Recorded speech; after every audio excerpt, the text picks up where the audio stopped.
नमस्कार, आप सभी का स्वागत है ओनली माई हेल्थ के इस खास लाइव सेशन में। मैं हूँ आपके साथ आशु। दोस्तों, दिल्ली, एनसीआर, गुड़गांव, गाजियाबाद, इन मतलब जितने भी उत्तर भारत है, उत्तर भारत में सर्दियां में दस्तक दे दी हैं। लोगों के स्वेटर निकल चुके हैं। एक साथ एक तरफ सर्दियां हैं, एक तरफ पोल्यूशन का इफेक्ट देखने को मिल रहा है। सर्दियों के साथ जो पोल्यूशन का इफेक्ट है वो हमारे हेल्थ पर बहुत ज्यादा नुकसानदेह कर रहा है, स्पेशली उन लोगों के लिए, उन बुजुर्गों के लिए जो एक उम्र दराज स्थिति में आ चुके हैं। उन्हें जोड़ों के दर्द, घुटनों के दर्द और हड्डियों के दर्द से जूझना पड़ता है। ऐसा क्यों हो रहा है? हमें ऐसा जो ये मौसम होता है, इनमें जो दर्द बढ़ते हैं मांसपेशियों से जुड़े, हड्डियों से जुड़े, इसमें हमें क्या करना चाहिए? कौन कौन से घरेलू नुस्खे हैं उन्हें अपनाना चाहिए? डॉक्टर से कब कंसल्ट करना चाहिए? ये सब कुछ आज हम इस लाइव सेशन में जानेंगे। हमारे साथ मौजूद है मैक्स हेल्थ केयर से डॉक्टर अखिलेश यादव। सर, बहुत बहुत स्वागत है आपका इस लाइव सेशन में। Thank you so much. And मैं डॉक्टर अखिलेश यादव हूँ। मैं मैक्स हॉस्पिटल वैशाली में हड्डी डिपार्टमेंट में एसोसिएट डायरेक्टर हूँ। बेसिकली मैं जॉइंट्स स्पेशलिस्ट हूँ और स्पोर्ट्स स्पेशलिस्ट हूँ, और आज आप लोगों की सेवा में हाजिर।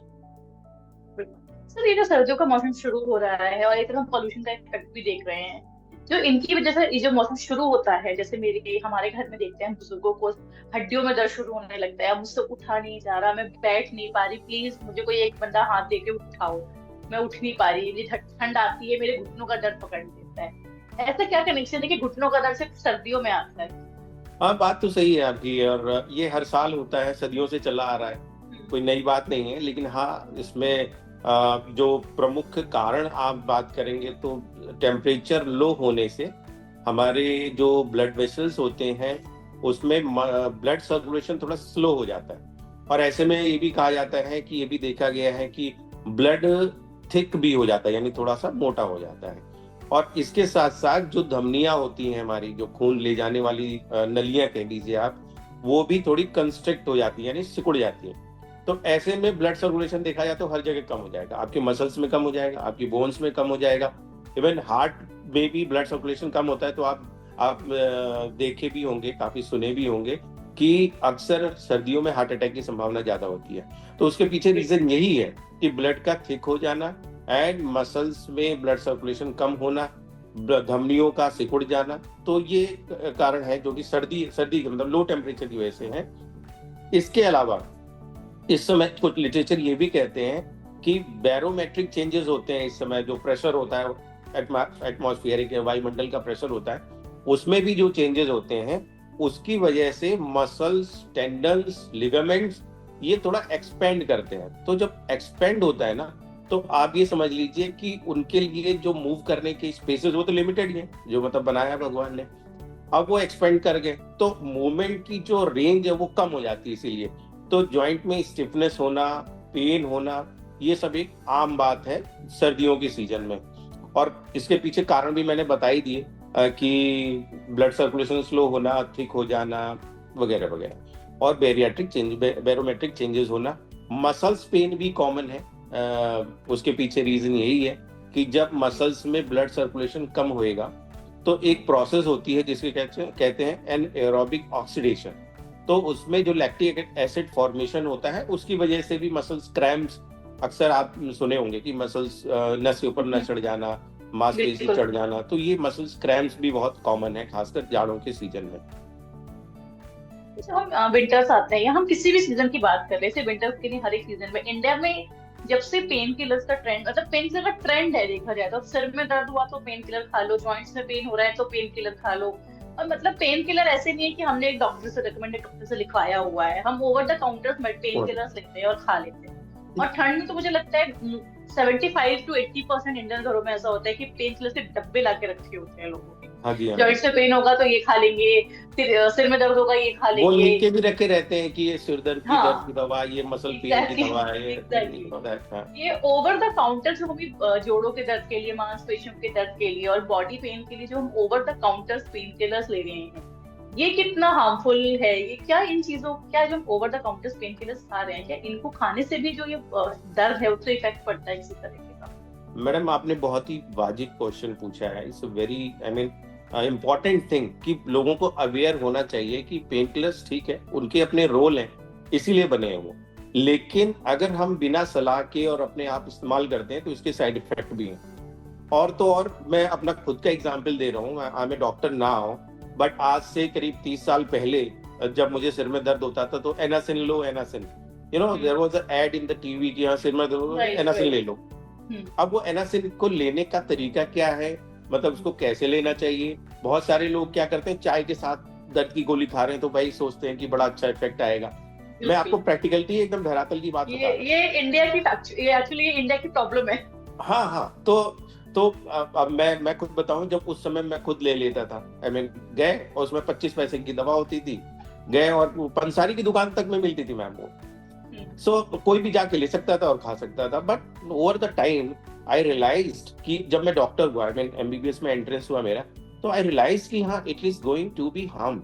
आई मीन मुझे गैस्ट्राइटिस होने लगी, यू नो, क्योंकि उस समय ये नहीं पता था या अवेयरनेस नहीं थी कि भाई ये दवा जो है ना खाली पेट नहीं लेनी चाहिए, चाय के साथ नहीं लेनी चाहिए, कोई भी इस तरीके से जो हाइपर एसिडिटी क्रिएट करती है चीजें उसके साथ तो लेना नहीं चाहिए। कोई भी पेन किलर, अभी भी मैं आपके चैनल के माध्यम से लोगों को बताना चाहता हूँ कि अगर आप पेन किलर ले रहे हैं तो पहले तो डॉक्टर की सलाह से लीजिए। जो सेफ साइड पेन किलर होगा वो आपको दिया जाएगा भाई, और नहीं है तो ठीक है। बट कोई भी पेन किलर आप लेते हैं तो हमेशा खाना खाने के या कुछ खाने के बाद ही लेना चाहिए, एम्प्टी स्टमक कभी भी नहीं लेना चाहिए। ओके, अच्छा, अब बात आती है कि भाई ये ओवर द काउंटर ड्रग मतलब कितनी सही है। सब दवाएं वैसे खराब नहीं होती, और सरकार को मतलब हमारी गवर्नमेंट ने रूल बनाया है, लेकिन फॉलो करने की जरूरत है कि बिना प्रिस्क्रिप्शन के फार्मासिस्ट को दवा देनी ही नहीं चाहिए। कुछ दवाएं होती हैं ओवर द काउंटर जो कि हर दुनिया भर में मिलती हैं, जैसे पेन किलर बाम हो गए, उनको आप ऊपर लगा लीजिए तो कोई नुकसान नहीं है। क्रोसिन टाइप की मेडिकेशंस हो गई, उनको भी आप ले सकते हैं ओवर द काउंटर। बट और भी जो दूसरे सॉल्ट्स हैं, डाइक्लोफेनेक, एसिक्लोफेनेक, टोरोकॉक्सिब, तो इन सबको बिना प्रिस्क्रिप्शन के आपको नहीं लेना चाहिए। और कुछ दवाइयां तो कुछ लोग नशे के लिए यूज करने लगे थे, पेन किलर जिसमें कि ओपियोइड्स होते हैं, तो वो और मतलब लोग लेने लगे, हालांकि उसका नुकसान कोई आपके किडनी सिस्टम पे नहीं है, but over the time you would be habitual, आप इस चीज के आदी हो जाते हैं, फिर आपको बिना दर्द की दवा के आराम नहीं मिलता और फिर आप दर्द की दवा खाए जा रहे हैं। तो इसलिए सरकार ने अब इसको बैन कर दिया कि अब ये ओवर द काउंटर दवा नहीं मिलेगी, केवल आप डॉक्टर के प्रिस्क्रिप्शन से ही ले सकते हैं। बिल्कुल, जो ओवर द काउंटर दवाइयां खा रहे हैं उसके पहले वो डॉक्टर से बात करें। कुछ मेडिसिन ठीक है, पर हर एक मेडिसिन आपके घुटनों के मांसपेशियों के पेन के लिए नहीं। देखते हैं आज से 30 साल पहले, जैसे अपनी स्टोरी बताई, तो 30 साल पहले मुझे नहीं लगता है कि पहले इस तरह लोगों को बोन्स का प्रॉब्लम होता था, हड्डियों का प्रॉब्लम होता था, ब्लड प्रेशर के इश्यू होते थे। लेकिन अब हम आज की बात करें, 2024 की बात करें, तो हम देख रहे हैं कि आजकल जो यंगस्टर है, जो लोग 25, 26, 28, 20, 30, 35 के हैं, उनको भी जॉइंट्स में पेन होता है। मेरे बैक में इशू है, मैं पूरा दिन ऑफिस में बैठती हूँ पर मेरा ये जो राइट शोल्डर है वो काम नहीं कर रहा है। हम देखते हैं ऐसा बहुत होता है, मेरे आसपास तो बहुत लोग हैं ऐसे। चलिए, आपके कहे के अनुसार अतीत में चलते हैं, आज से 25-30 साल पहले, ठीक है। जहां तक मेरी याददाश्त है, मतलब मैं था उस समय 13-14 साल का रहा हूँ, तो उस समय इतनी जो मल्टी स्टोरी बिल्डिंग्स हैं, एयर कंडीशन क्लोज स्पेसेस हैं, वो इतने नहीं थे। इतनी गाड़ियां हैं, इतनी नहीं थी। इतने साधन है आपको आराम देने के लिए, वो नहीं थे। जो खान पान है, जो सिंथेटिक चीजें हैं, जंक फूड्स हैं, आज से 20-25 साल पहले या 30 साल पहले इंडियन मार्केट में नहीं थे। अब चाउमीन की बात कर लीजिए, मैगी की बात कर लीजिए, तो जब मैं मेरे ख्याल से मैं 12th या मतलब अब एमबीबीएस में आया तब तो मुझे पता चला कि यार चाउमीन टाइप की भी कोई चीज होती है, यू नो। तो ये धीरे धीरे बर्गर आया, फिर ये सब बहुत सारी जंक फूड्स आए जिसमें न्यूट्रिशन के नाम पे आप समझिए कुछ नहीं होता, और टेस्ट है, बस खाली टेस्ट है, and you will get more calories.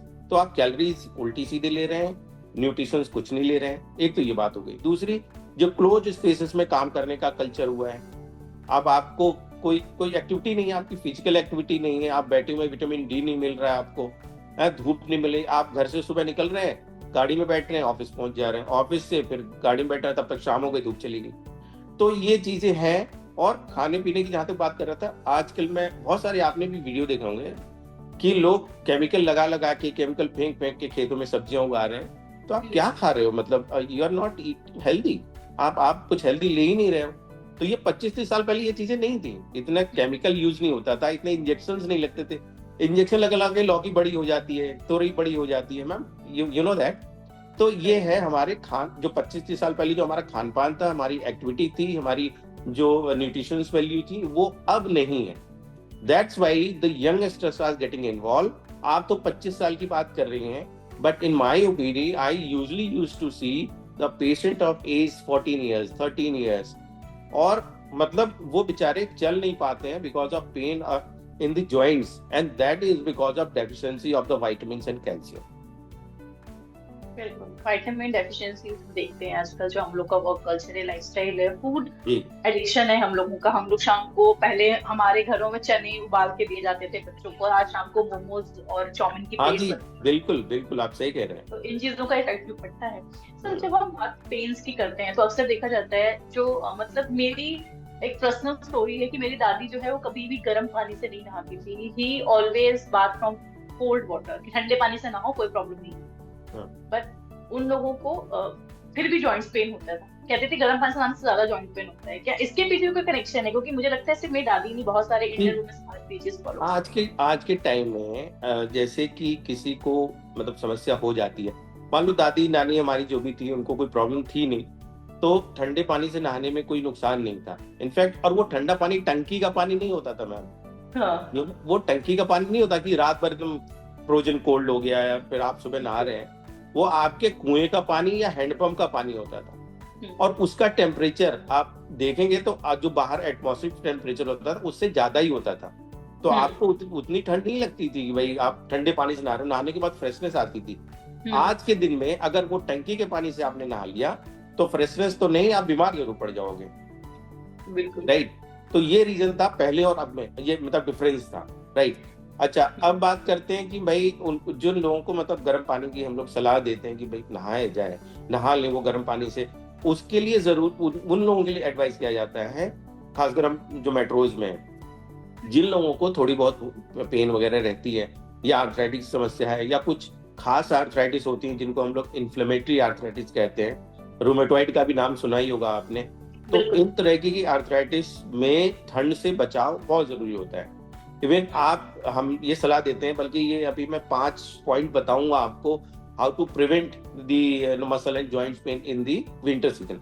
तो हम आगे बढ़ेंगे तो बताएंगे। बिल्कुल सर, अभी आपने खुद बताया कि हमारे जो खाने में आर्टिफिशियल केमिकल्स हैं, हम खेतों में भी जब जहाँ पर फसल उगाई जा रही है, जड़ों में ही जब सिंथेटिक्स हैं, केमिकल्स हैं, आर्टिफिशियल कलर्स हैं, तो इस एरा में एज अ हेल्थ एक्सपर्ट आप क्या सलाह देते हैं कि how to be good health practice and how to be, आपको जॉइंट्स पेन ना हो, आपको हड्डी से जुड़ी प्रॉब्लम ना हो, क्योंकि हमारे तो खाने में ही मिलावट है, तो खाने को तो हम कट आउट नहीं कर सकते हैं अपनी डाइट से। तो ऐसा क्या खाया जाए, किस तरीके से खाया जाए, किस पोर्शन में खाया जाए कि केमिकल्स का इफेक्ट अलग हो और हमारी हेल्थ कैसी है वैसी है? देखिए, मेट्रोज में आप रह रहे हैं तो आप भाई खेत में तो, गांव में तो रोज लेने नहीं जाएंगे सब्जियां, वहां देखने नहीं जाएंगे कि भाई क्या कैसे उगा रहे हैं, क्या उगा रहे हैं। तो इसका एक तरीका ये है कि आप जो अदर चीजें हैं apart from the vegetables, fruits, जो अदर जंक्स हैं जिसमें खूब सारा क्रीम जा रहा है, खूब सारी शुगर जा रही है ना, उसको और ज्यादा टेस्टी बनाने के लेयर के ऊपर वो चीज डाले जा रहे हैं, आपने भी देखा होगा वीडियो, उन सब चीजों को आप अवॉइड कर सकते हैं। बाकी जो नॉर्मल चीजें हैं खाने के लिए, भाई आप हरी सब्जियां खाएं, नो डाउट। हाँ, और जो आपको लगता है कि लोग कहते हैं लौकी खाना, तोरई खाना, ठीक है आप खा सकते हैं, आप अवॉइड नहीं कर सकते, लेकिन आप इन सब चीजों को तो अवॉइड कर सकते हैं, इनका इस्तेमाल कम से कम कर सकते हैं। रोज शाम को हमारी क्लिनिक के बाहर मतलब शाम को भीड़ लग जाती है मोमोज खाने वालों की, जो आसपास लोग लगा के रहते हैं। यू कांट बिलीव दैट, मतलब एक तरीके से रिचुअल है कि भैया शाम को तो खाना ही है। तो ये प्रैक्टिस जो है ना, लोगों को इंडिविजुअली छोड़नी पड़ेगी। और अब खाने पे बात चली रही है तो फिर मैं आपको बता दूं, खाने में सबसे इम्पोर्टेंट चीज ये है कि आप अवेयर हो कि किन चीजों से आपको कैल्शियम मिल सकता है, किन चीजों से आपको विटामिन B12 मिल सकता है, C मिल सकता है, E मिल सकता है। तो इन सब चीजों से अवेयर होना चाहिए। ओके, कुछ फ्रूट्स या सब्जियां, कुछ जो एंटी इंफ्लेमेटरी क्वालिटी होती जिनमें, वो आप जाड़े में या कभी भी खा सकते हैं, बट जाड़ों में थोड़ा सा आपको ध्यान देना चाहिए। लाइक एवोकाडो हो गया, नट्स हैं, बेरीज हैं, गार्लिक है, फिश है, जो लोग नॉनवेज खाते हैं तो उनके लिए ये चीजें काफी फायदेमंद होती हैं जाड़े में, क्योंकि इनमें होती है एंटी इन्फ्लेमेटरी प्रॉपर्टीज। अच्छा, अगर मान लीजिए जैसे कि भाई हम विटामिन B12 की बात करें, सी की बात करें, ई की बात करें, आजकल तो काफी चल रहा है विटामिन ई के लिए एलोवेरा से तो बढ़िया कुछ भी नहीं है। और एलोवेरा ऐसी चीज है कि आप गमले में उगाएंगे तो भी हो जाएगी, है ना। 2-3 गमले में लगा दीजिए, डेली सेवन। विटामिन सी के लिए आंवले से बढ़िया कुछ भी नहीं है। The richest source of vitamin C is amla. उसमें नींबू आता है, हरी मिर्च भी आती है, मतलब सिट्रस फ्रूट जो भी होते हैं। विटामिन B12 के लिए आपको सही मायने में तो बहुत ज्यादा सोर्स नहीं होते हैं वेजिटेरियन में, बट जो हम लोग खाते हैं मशरूम्स, स्प्राउट्स, इन सब में भी आपको विटामिन B12 मिल जाता है। डी के लिए भगवान ने एक ही सोर्स दे रखा है, वो है सूर्य भगवान। तो सूर्य स्नान करना बहुत आवश्यक है। और बाकी कैल्शियम के लिए तो बहुत सारे मखाने खाओ, नट्स खाओ, दूध, मिल्क एंड डेयरी प्रोडक्ट्स जो होते हैं उनसे आपको सफिशिएंट कैल्शियम डेली का मिल जाता है।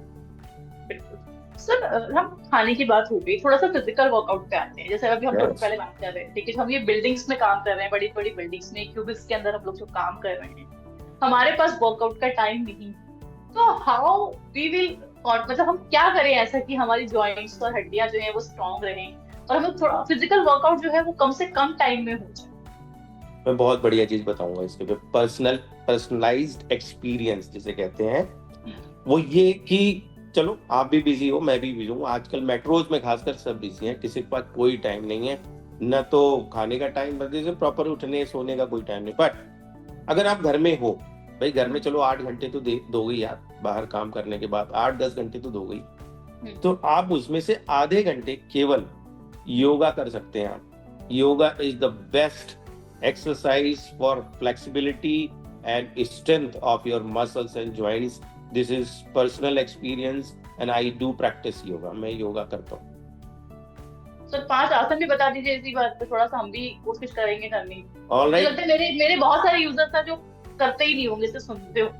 हाँ नहीं, लेकिन देखिए सबसे इम्पोर्टेंट चीज होती है, कोई भी चीज आप शुरू करें तो एक गुरु का होना आवश्यक होता है। तो आप एक इंस्ट्रक्टर को बुला लीजिए या चले जाइए, मतलब महीने भर तो कम से कम आपको ट्रेनिंग चाहिए, आप खुद कर रहे हैं उसके लिए। तो जैसे सूर्य नमस्कार है, अपने आप में कंप्लीट एक्सरसाइज है सारे जोड़ों की, मसल्स की, लिगामेंट्स की, जितने तंतु विंतु जितने भी जंतु हैं ma'am, every part of the body would be exercised. तो योगा में सबसे इम्पोर्टेंट है सूर्य नमस्कार। उसके सूर्य नमस्कार में अपने आप में 11-12 आसन है। तो मेरे ख्याल से अगर किसी को बहुत ज्यादा पेन नहीं रहते हैं here and there, like in joint पे, नी या बैक पेन वालों के लिए भी इनफैक्ट हम लोग एडवाइस करते हैं सूर्य नमस्कार। तो आप सूर्य नमस्कार, ताड़ासन, भुजंगासन, चक्रासन और इस तरीके से बहुत सारे आसन है, कर सकते हैं। और आधा घंटा ही लगता है, मतलब वार्म अप होने में 5 मिनट वार्म अप होने के लिए दीजिए और 25 मिनट आप थोड़ा सा रेगुलर योगा कर लीजिए। आपको जिम जाने की जरूरत नहीं है, आपको बहुत डाइट करने की जरूरत नहीं है। हफ्ते में अगर 5 बार भी आप कर ले रहे हैं, दैट वुड बी सफिशिएंट। और कभी भी आपको joints pen and muscle pain की प्रॉब्लम नहीं होगी, बैक पेन की प्रॉब्लम नहीं होगी। हालांकि रामदेव जी हम लोगों के अगेंस्ट रहते हैं, लेकिन उन्होंने भी इंडिया टीवी पे मेरा नाम लिया था कि हाँ डॉक्टर साहब, लोगों के घुटने बदलते रहते हैं, लेकिन बचाने के लिए जो है ये चीजें की जा सकती हैं।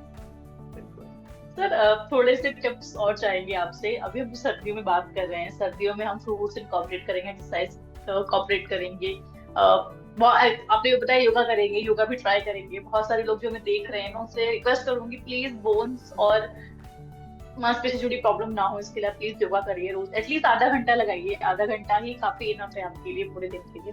थोड़े से और टिप्स जो अगर आप देना चाहें हमारे यूजर्स को। आज मैं टिप्स देने के लिए बैठा हूँ मैम।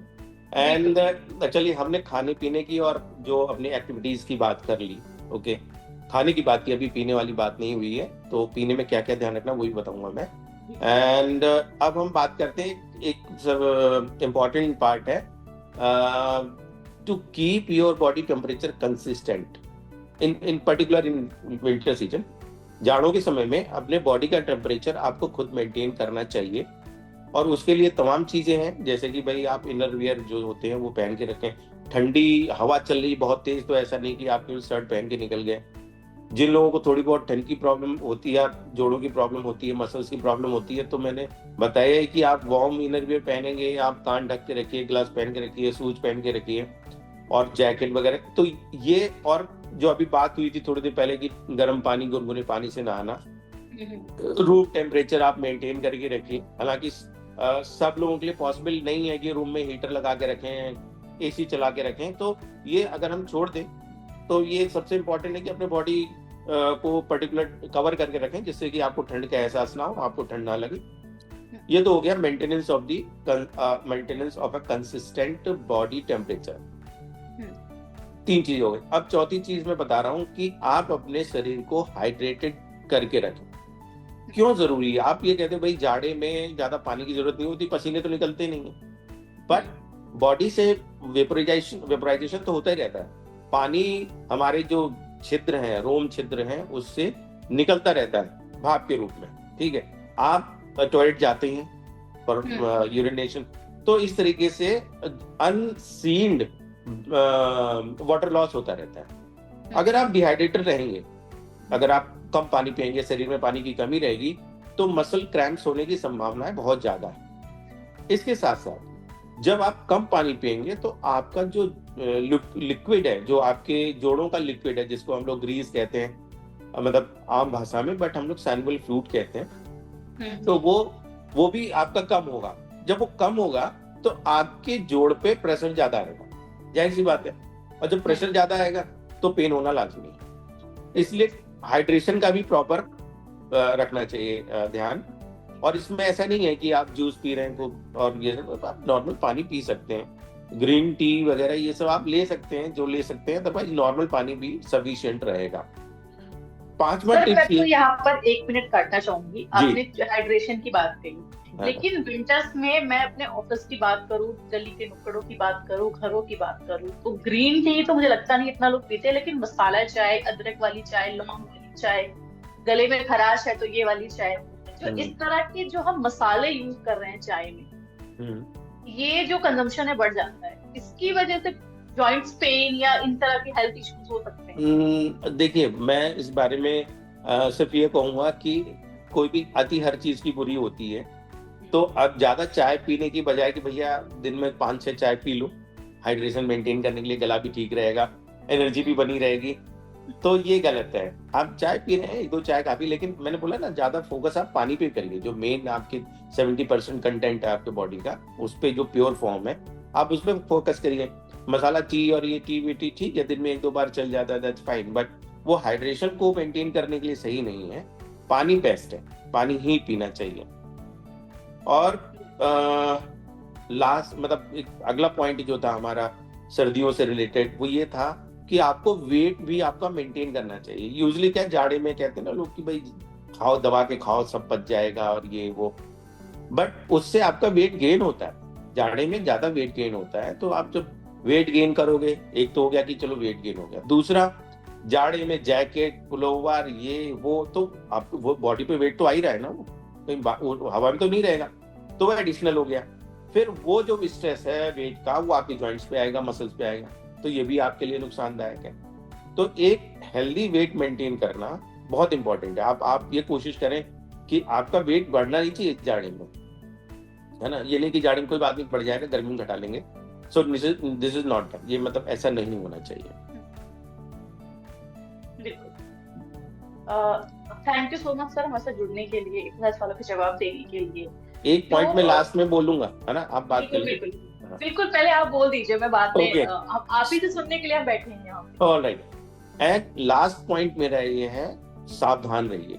सावधान का मतलब क्या है? अगर आपको पेन हो गया, मसल क्रैम्प हो गया, जॉइंट्स में पेन हो गया, तो ये नहीं आप ओवर द काउंटर जाके दवा लेके खाएं। You have to visit a doctor, a good doctor. आप उनकी सलाह मानें, इन स्पाइट ऑफ कि आप घरेलू नुस्खे करें और ओवर द काउंटर दवा लेके जाएं। तो इसे कहते हैं बी प्रोएक्टिव। अगर आपको ऐसे कोई सिम्टम्स आते हैं, तो आप सूजन आती है, स्टिफनेस होती है, तो आप डॉक्टर से सलाह लीजिए, इन स्पाइट ऑफ कि आप खुद मेडिकेशंस कर रहे हो। So this was the my last point. बिल्कुल, मुझे लगता है ये बात सिर्फ सभी नहीं, मुझे लगता है ये बात हम सब पे एप्लीकेट होनी चाहिए जो हम ओवर द काउंटर मेडिसिन लेते हैं। हमें सर में दर्द हो रहा है, हम ये बाम लगा लो, वो तेल बना के लगा लो। नुस्खे आजमाने से पहले नुस्खे आजमाना अपनी जगह है और एक डॉक्टरी सलाह लेना अपनी जगह है। डॉक्टरी जब सलाह लेते हैं तो उसकी हमें जड़ों तक का पता चलता है कि आपका सिर दर्द हो क्यों रहा है, सिर दर्द हो क्यों रहा है। हमें पेट में डायग्नोसिस बनाना।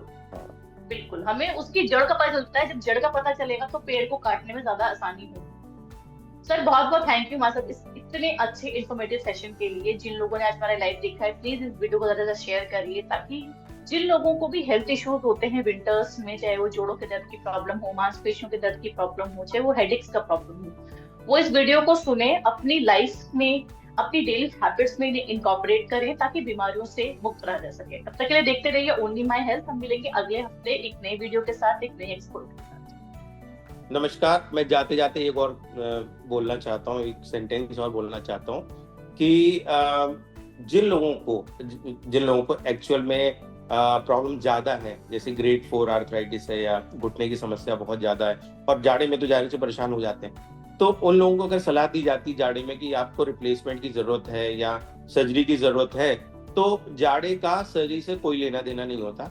लोगों के अंदर ये भ्रांतियां हैं कि जाड़े में सर्जरी कराने से प्रॉब्लम और बढ़ जाती है और बड़ा मुश्किल हो जाता है जाड़े में, ये वो, तो ये एक भ्रांति है, इस पे ज्यादा ध्यान ना दें। अगर आप इस प्रोसेस के लिए तैयार है मेंटली, तो आप जरूर करा लें। जाड़े ओड़े से इसका कोई फर्क नहीं पड़ता और it's a very good procedure. लोगों की लाइफस्टाइल चेंज हो जाती है, क्वालिटी ऑफ लाइफ चेंज हो जाती है। और बी प्रोएक्टिव, एक्सरसाइज करते रहिए, हेल्दी वेट मेंटेन करिए और एंटी इंफ्लेमेटरी प्रॉपर्टी वाले जो भी फूड्स हैं वो आप कंज्यूम करिए और वेट मेंटेन करिए। Thank you so much. Thank you so much sir, बहुत बहुत शुक्रिया आपका।